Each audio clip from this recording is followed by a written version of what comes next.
ایک روز کچھ سردار مسجد حرام میں محفل جمائے بیٹھے تھے، جبکہ آپ ایک کونے میں الگ بیٹھے تھے۔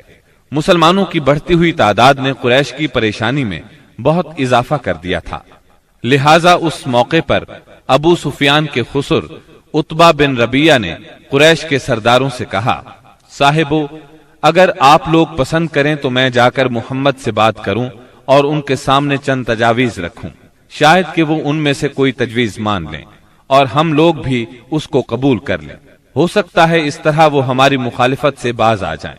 سب حاضرین نے اس بات سے اتفاق کیا۔ عتبہ اٹھ کر آپ کے پاس پہنچا اور آپ کے پاس بیٹھ گیا۔ آپ نے اس کی طرف دیکھا تو وہ بولا، بھتیجے، تم اپنی قوم میں اپنے نسب اور خاندان کے اعتبار سے جو حیثیت رکھتے ہو وہ تمہیں معلوم ہے، مگر تم اپنی قوم پر ایک بڑی مصیبت لے آئے ہو۔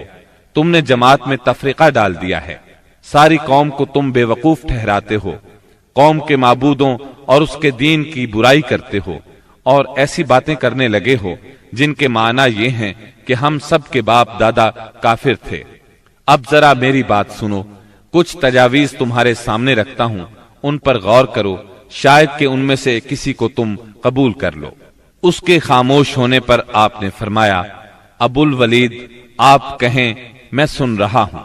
اس نے کہا، بھتیجے، یہ کام جو تم نے شروع کیا ہے، اس سے اگر تمہارا مقصد مال حاصل کرنا ہے تو ہم سب مل کر تمہیں اتنا کچھ دینے کے لیے تیار ہیں کہ تم ہم میں سب سے زیادہ مالدار ہو جاؤ گے۔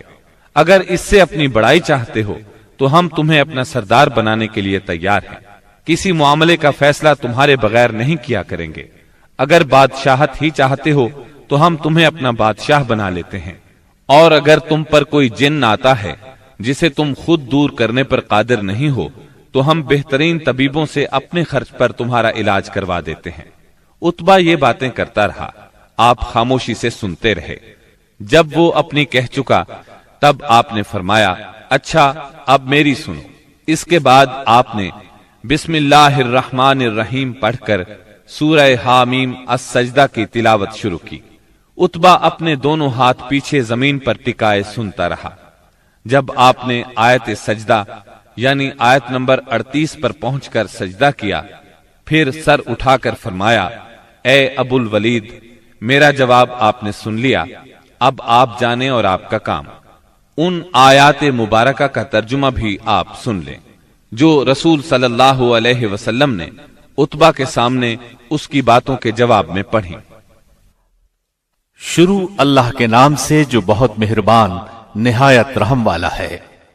حامیم، یہ اتاری ہوئی ہے بڑے مہربان بہت رحم والے کی طرف سے۔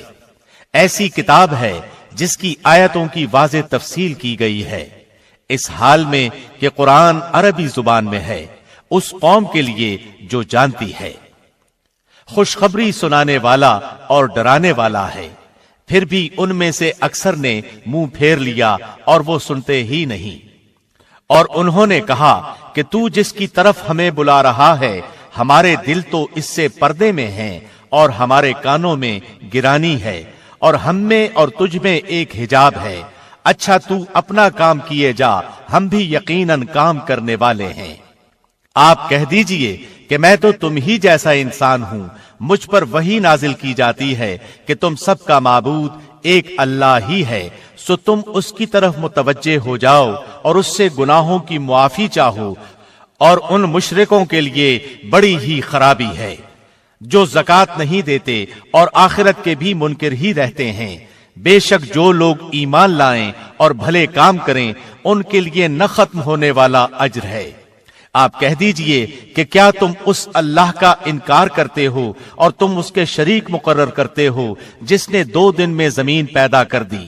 سارے جہانوں کا پروردگار وہی ہے، اور اس نے زمین میں اس کے اوپر سے پہاڑ گاڑ دیے اور اس میں برکت رکھ دی، اور رہنے والوں کی غذاؤں کی تجویز بھی اسی میں کر دی، صرف 4 دن میں، ضرورت مندوں کے لیے یکساں طور پر۔ پھر آسمان کی طرف متوجہ ہوا اور وہ دھواں سا تھا، پس اسے اور زمین سے فرمایا کہ تم دونوں خوشی سے آؤ یا ناخوشی سے۔ دونوں نے عرض کیا ہم بخوشی حاضر ہیں۔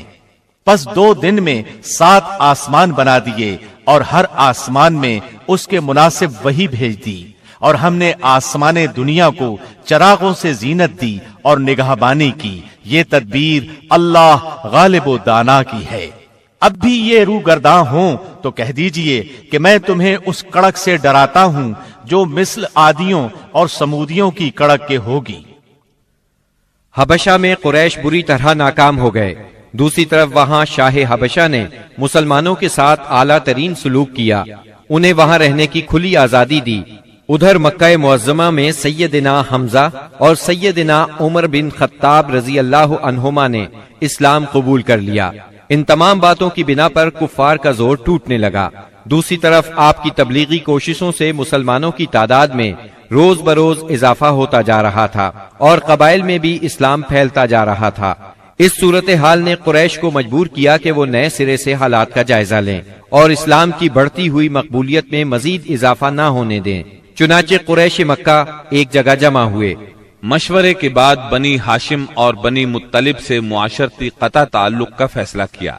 ایک قرارداد لکھی گئی، اس پر حلف لیا گیا، اس میں طے پایا کوئی شخص بنو ہاشم اور بنو مطلب سے شادی بیاہ کے تعلقات نہ رکھے، کسی قسم کا لین دین نہ کرے، نہ کھانے پینے کی چیزیں ان کے ہاتھ فروخت کرے، نہ ان سے بولے چالے، جب تک کہ محمد قتل کے لیے ان کے حوالے نہیں کر دیے جاتے۔ اس قرارداد کو اہمیت دینے کے لیے اس کو کعبے کے اندر لٹکا دیا گیا۔ دوسرے قبائل خاص طور پر بنو کنانہ بھی اس معاہدے میں شریک ہو گئے۔ اس طرح یہ اور مضبوط ہو گیا۔ اس معاہدے کی کتابت بغیز بن عامر بن ہاشم نے کی تھی۔ رسول اللہ صلی اللہ علیہ وسلم نے اس پر بد دعا کی اور اس کا ہاتھ یا ہاتھ کی بعض انگلیاں شل ہو گئیں۔ قریش مکہ کے اس معاشرتی بائیکاٹ سے مجبور ہو کر ابو طالب نے اپنے خاندان کے ساتھ شیب ابی طالب میں پناہ لی۔ شیب ابی طالب مکہ معظمہ میں ایک محلے کا نام تھا۔ بنی ہاشم اس میں رہا کرتے تھے۔ شیب عربی زبان میں گھاٹی کو کہتے ہیں۔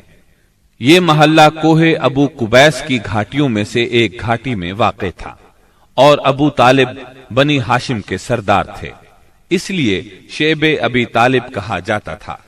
بنی ہاشم اور بنی مطلب کے ہر شخص نے ساتھ دیا۔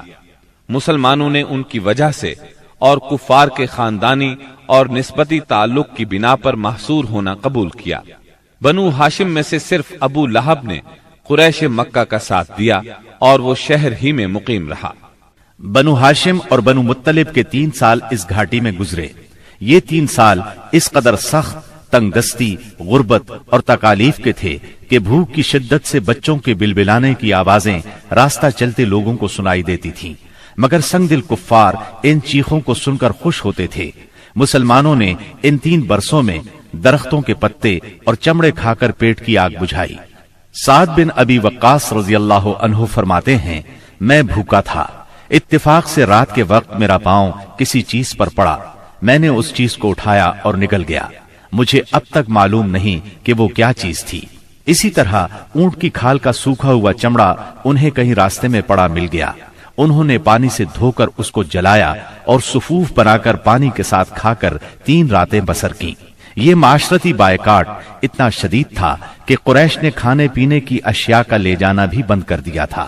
جب کوئی تجارتی قافلہ مکے آتا تو ابو لہب اٹھتا اور اعلان کرتا، کوئی تاجر عام نرخوں پر اصحاب محمد کو فروخت نہ کرے، بلکہ اتنی قیمت بڑھائے کہ وہ چیز ان لوگوں کی قوت خرید سے باہر ہو جائے۔ قریش میں سے بعض لوگوں کے دل ان حضرات کی یہ حالت دیکھ کر کڑتے تھے، کیونکہ وہ ان کے عزیز تھے، چنانچہ ایسے لوگ خفیہ طور پر کھانے پینے کی چیزیں بھیج دیتے تھے۔ ایک دن سیدنا حکیم بن حزام رضی اللہ عنہ اپنی پھوپھی سیدہ خدیجہ رضی اللہ عنہا کے لیے کچھ چیزیں لے کے جا رہے تھے کہ ابو جہل نے راستہ روک لیا اور کہا، اگر تم نے شیب ابی طالب میں غلہ پہنچانے کی کوشش کی تو میں سب لوگوں میں تمہیں رسوا کر دوں گا۔ اتفاق سے اس وقت ابو البختری سامنے سے آ گیا۔ واقعے کی تفصیل سن کر ابو جہل سے کہنے لگا، اگر ایک شخص اپنی پھوپھی کے لیے کچھ غلہ بھیجتا ہے تو تم کیوں رکاوٹ بنتے ہو؟ چنانچہ ابو البختری کی مداخلت کی وجہ سے اسے اپنی پھوپھی کے پاس غلہ بھجوانے دیا۔ غرض ایسی ہی تکالیف اور مصائب کی وجہ سے مکے کے بعض نیک دل لوگوں کو یہ سفاکانہ معاہدہ ختم کرنے کا خیال آیا۔ آخر ہشام بن عمرو کی کوششوں سے زہیر بن ابی امیہ، سیدہ ختیجہ رضی اللہ عنہا کے رشتہ دار مطعم بن عدی، زمعہ بن اسود اور ابو البختری بن ہاشم اور مختلف قبائل کے بعض افراد نے رات کو خفیہ مجلس میں اس معاہدے کی منسوخی کا طریقہ کار مرتب کیا۔ پھر صبح کو کعبۃ اللہ کے پاس اپنے اپنے حلقے میں جمع ہوئے۔ طواف کے بعد پہلے زہیر نے اعلان کیا، جب تک انسانیت کے خلاف اس معاہدے کو ختم نہیں کیا جائے گا میں چین سے نہیں بیٹھوں گا۔ اس پر ابو جہل نے مخالفت کی، لیکن 4 اور نیک دل انسانوں نے اپنے اپنے قبیلے کی طرف سے یکے بعد دیگرے اس بائیکاٹ کو ختم کرنے کا اعلان کیا۔ ابو جہل مجلس کا یہ رنگ دیکھ کر دنگ رہ گیا اور کہنے لگا، یہ معاملہ تو پہلے ہی سے طے شدہ لگتا ہے۔ تکالیف پہنچانے کی پالیسی کے بعد جب قریش نبی کریم صلی اللہ علیہ وسلم کو نفسیاتی حربوں سے شکست نہ دے سکے تو انہوں نے اب ان پر معاشرتی دباؤ ڈالنے کا پروگرام بنایا۔ اس کے لیے ان کے سرپرست اور نگران ابو طالب پر دباؤ ڈالنا ضروری تھا۔ چنانچہ سرداران قریش نے بار بار ان کے پاس جا کر شکایت کی۔ ایک بار تو قریباً 25 سردار ابو طالب کے پاس پہنچے۔ ان میں ابو جہل، ابو سفیان، امیہ بن خلف، عتبہ، اسود بن عبد المطلب اور شیبہ شامل تھے۔ انہوں نے پہلے تو آپ کے خلاف اپنی شکایات بیان کی، پھر کہا، ہم آپ کے سامنے ایک انصاف کی بات پیش کرتے ہیں۔ آپ کا بھتیجا ہمیں ہمارے دین پر چھوڑ دے اور ہم اسے اس کے دین پر چھوڑ دیتے ہیں۔ وہ جس معبود کی عبادت کرنا چاہے کرے، ہمیں اس سے کوئی غرض نہیں، مگر وہ ہمارے معبودوں کی برائی نہ بیان کرے اور یہ کوشش نہ کرتا پھرے کہ ہم اپنے معبودوں کو چھوڑ دیں۔ آپ ہم سے اس شرط پر اس کی صلح کراتے۔ ان کے خیال میں مصالحت کا اس سے اچھا طریقہ کیا ہو سکتا تھا۔ ابو طالب نے نبی اکرم صلی اللہ علیہ وسلم کو بلایا اور ساری بات بیان کی۔ آپ نے جواب میں فرمایا، چچا جان، میں تو ان کے سامنے ایک ایسا کلمہ پیش کرتا ہوں جسے اگر یہ جان لیں تو پورا عرب ان کے تابع اور عجم ان کا جزیہ گزار ہو جائے گا۔ اس پر ان لوگوں نے کہا، تم ایک کلمہ کہتے ہو، ہم ایسے 10 کلمے کہنے کو تیار ہیں، مگر یہ تو بتاؤ وہ کلمہ کیا ہے؟ آپ نے جواب میں فرمایا، لا الہ الا اللہ۔ اس پر وہ سب غصے اور تکبر سے اٹھ کھڑے ہوئے۔ اس وقت وہ جو باتیں کہتے ہوئے وہاں سے نکلے ان کا ذکر قرآن کریم کی سورہ سعد کی آیات 1 تا 7 میں آیا ہے۔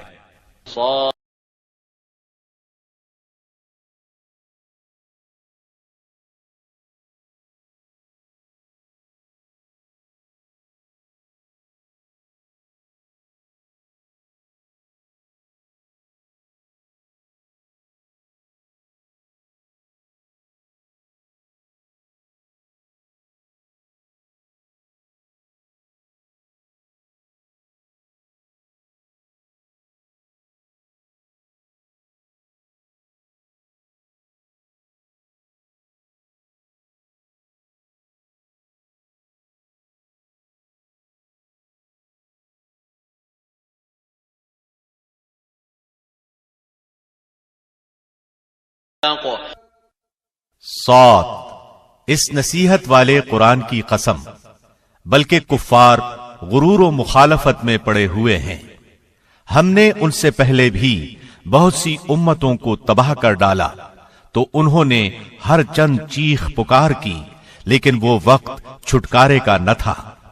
اور کافروں کو اس بات پر تعجب ہوا کہ انہی میں سے ایک انہیں ڈرانے والا آ گیا اور کہنے لگے کہ یہ تو جادوگر اور جھوٹا ہے۔ کیا اس نے اتنے سارے معبودوں کا ایک ہی معبود کر دیا؟ واقعی یہ بہت ہی عجیب بات ہے۔ ان کے سردار یہ کہتے ہوئے چلے کہ چلو جی اور اپنے معبودوں پر جمے رہو، یقیناً اس بات میں کوئی غرض ہے۔ ہم نے تو یہ بات پچھلے دین میں بھی نہیں سنی، کچھ نہیں، یہ تو صرف من گھڑت ہے۔ نبی اکرم صلی اللہ علیہ وسلم اور آپ کے صحابہ کرام رضی اللہ عنہم کو اس مصیبت سے نجات تو مل گئی، لیکن قریش کے 3 سالہ بائیکاٹ نے بہت سے حضرات کی صحت برباد کر دی تھی۔